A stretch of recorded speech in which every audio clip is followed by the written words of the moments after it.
The number of years you're in a business or the talent you have doesn't automatically mean your business will be a successful one. This is true more so today than ever before, especially in the Australian fashion and clothing industry. According to the Small Business Advocacy, 30% of fashion businesses fail within their first 2 years of operation, with only half of these companies going on to run after their third year. However, despite these discouraging statistics, many young entrepreneurs still choose to take the risk and start businesses in this tough industry. We've learnt now the hard way that everything needs to be sampled. Quality control is a must. We can't just go hit the green light, produce and sell. There's a lot more to it, which is the quality control, the sample stages, and there's 6 to 12 weeks leading up to every collection of just sample stages. We didn't know that, we had no idea. So we just produced this collection, we thought it was going to be fine.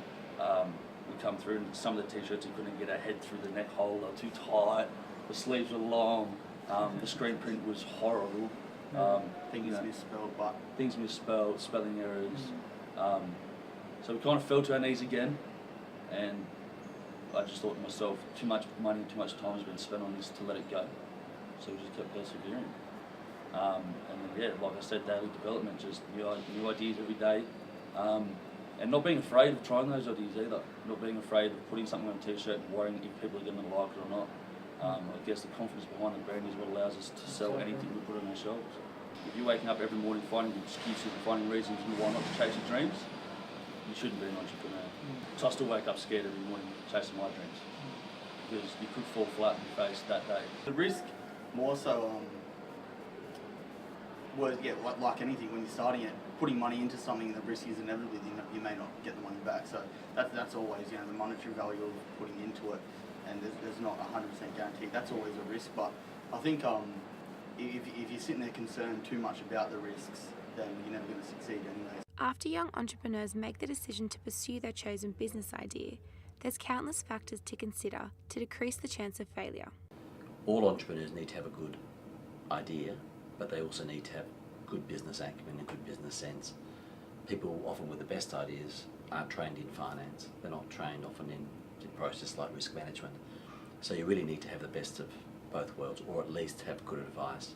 The financial risks in small business are significant, particularly around cash flow and making sure that you receive your payments in a timely fashion, because there's a lot of expenses that head out of your business. But against that backdrop, there are enormous challenges, again, particularly as it relates to production costs and general costs of doing business as well. And by that, what I mean is including employment costs, utilities costs, leasing costs. These are sorts of things that put any organisation, including fashion, at a relative disadvantage compared to many other parts of the world. The Fashion Institute was set up as a new business by young entrepreneur Sarah Stavro, who uses her experience to teach students the basics of fashion business. We differ a lot from other colleges because we are a fashion business college. There was only one other in the market at the time, FBI Fashion College, and I was fortunate enough to be teaching there at this stage when I started the business.